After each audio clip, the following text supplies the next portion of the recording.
Hey everybody, welcome to Drive Through 298. Today we're going to talk about Province, and my version comes in a bag. I backed it on Kickstarter and failed to add the box add-on. Kickstarter drives me crazy sometimes with this add-on. So anyway, we're not reviewing Kickstarter, we're reviewing this. This is a very small two-player, you may call it a two-player micro game. What does the time say on this? 25 minutes, perfect. This takes 15 to 20 minutes once you get the hang of it.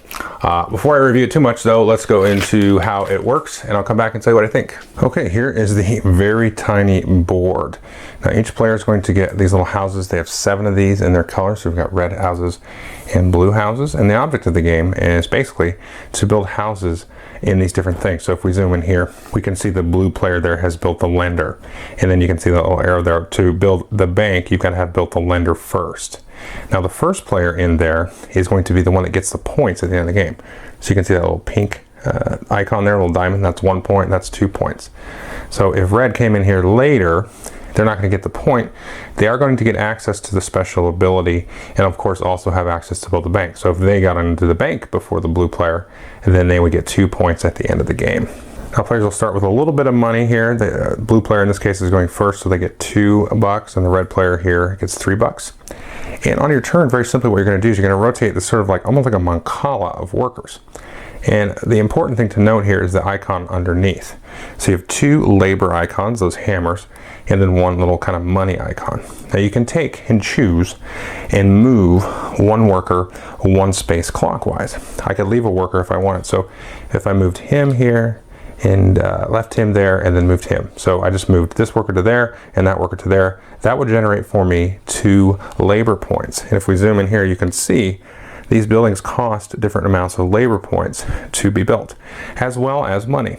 So if I was for, say, the red player over here, I already started with $3. And maybe I wanted to build the camp. So I would just move those 2 and I would leave this one alone. Now, I probably would have actually moved that there just because that would generate me $1. So I just basically rotated everybody, got 2 labor points and $1. But sometimes you want to sort of leave guys back so that you're not setting up your opponent for a lot of turns. So in this case, I'm actually setting them up to generate quite a bit of labor if they wanted to. So if they'd amassed a bunch of money, I maybe wouldn't set them up like that. So that is basically a lot of the game.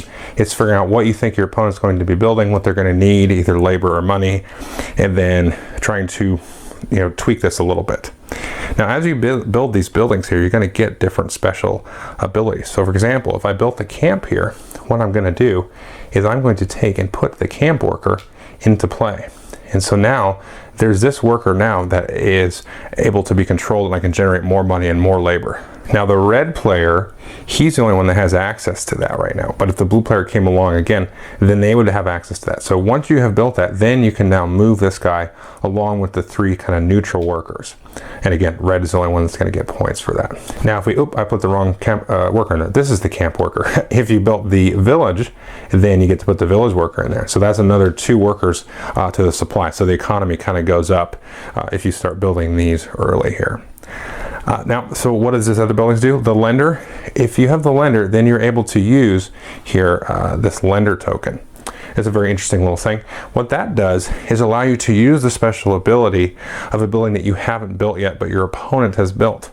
So if I was the blue player, I've got access to the lender, and I really wanted to move that villager this turn, to get that extra piece of money, extra piece of labor. I can take the lender token out of the supply and put it in front of me. Now that's going to be worth -2 points at the end of the game, but I can at one point in the game, or any point in the game I should say, pay $3 and put that back into the supply. Now that it may also get taken from me if the red player chooses to do an action that they need the ability of a building that I've built. So let's say I had the, the mill, and then I've got the lender token. The red player really wants to use the mill, so they can take that back from me. Of course, once you have the lender token, you can't take a lend action again until it's gone. Until you've either paid the $3 or your opponent has taken it from you. Now the bank here is really cool. So whenever you land a worker on there, you're actually gonna get $2 per worker. So that's very nice as well. Makes money easier.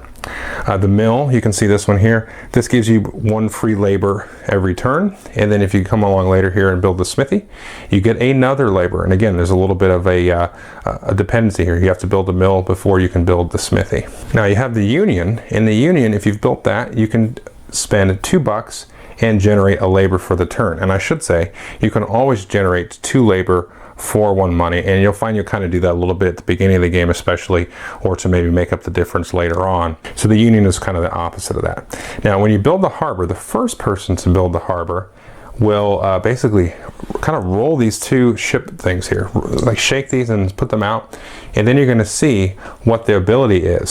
So anybody that has the harbor, has built the harbor, or through the lender, can use this. So on your turn, this is going to give you a labor, or you can pay $3 if they're a black and a white ship. You can pay $3 to get one of your workers in. So each player has access to here 3 workers of their color. So if this ever comes up, then you can pay $3 and you have more and more workers that only you can control. And then if you have white and white here, you get extra money. I'm sorry, not white or white, black or black. So that's kind of a cool little randomization, and whoever builds the harbor first is the one that's going to change it at the start of their turn. But everybody that has built the harbor has access to that. So you're going to keep playing until either every building type has been built, or somebody builds all of their buildings, or all of the gold tokens have been built. Now you shuffle these up and put 5 into play, and then you kind of flip 1 over. My only kind of component gripe here is the punch board on these was a little bit chintzy, so they're kind of marked, so you can see that one's got a little rough edge. But it's not that big deal, because you can just put it like in a little bag or something and then draw them out, and then you just put 5 in the bag and then draw them out. So there's a bunch of different things here. So if you spend 4 coins on your turn, then you can steal that one. If you here have 4 structures built, then you can snake that one. Now for example, let's say this was the top one and I spent $4 and then I got that one. Then we're going to immediately flip over the next one. And let's say both players had actually built 4 structures already once that appeared. Well, then you just discard it and then you flip over the next one. So sometimes you'll kind of burn through these and nobody will get very many, or one guy will kind of exploit it.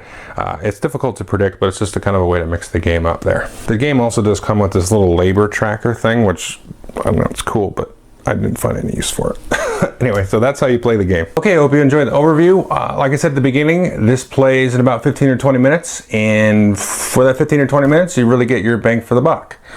I really like the Mancala. I like how you can sort of game it a little bit, I guess. You can, I'll set it up here, so I'm not getting as cool of a stuff as I really would have wanted, but I'm also not setting up my opponent to land and get a whole bunch of money or labor, to beat me.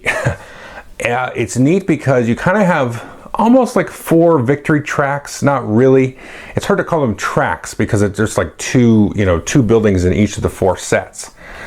So you can kind of play with that a little bit. You can kind of go the money route, you build the lender and then build the bank, or you go the labor route and build the camps and the villagers, or you can do the fun route, and like I like to do the harbor because I just like the ability of shaking up those little ships and then seeing what happens. So it is pretty cool. And then you also got the other one on top, we get just plus labor. So that seems to be kind of an easy one to go for. But it's interesting because you want to get in first to get the points, and that's really what you're after. So if somebody goes 1, it kind of almost forces you to do another track, another tech tree. You don't want to follow somebody. You're just going to get left behind because they're going to be ahead of you on all of those different tracks. So if I go like money, you'll go labor, or vice versa. So it kind of forces you to do that. So it's an interesting little thing. I'm trying not to oversell the strategy, but for like a 15-minute game, there's a cool, fun amount of strategy in the game. That's all there is to it. I mean, it's not like Kalis. That's what I think of. You use worker placement, and you build buildings that can be used by the players. So there's your kind of similarities. But obviously there are 2 games on far ends of a giant divide. But it is fun. I like the components are actually pretty cool. The art's very well done. Everything is small and compact. The lender token's really neat because I maybe take it and then hope that you take it. But if you're doing the lender in the bank, you're going to be generating enough money anyway, so it's not a big deal. If you take the lender, you can just pay off that $3 by the end of the game. The bonuses are kind of weird. They're weird. I don't hate them. I don't really love them because they're almost like an afterthought, where it's like, I've seen a game where nobody gets any bonuses. We don't really pay attention to them. So all of the points are in the board. But there's other games where they just add just that enough little bit of difference that makes it really interesting. And then you have another game where like you kind of blow through them, or one guy really dominates the bonuses. So, but again, it plays in 15-20 minutes, so it's not a huge deal if, you know, some games kind of work out kind of weird. In terms of the bonuses, the game isn't weird. It just sometimes the bonuses kind of play out funky. It's just different than I'm used to, for sure.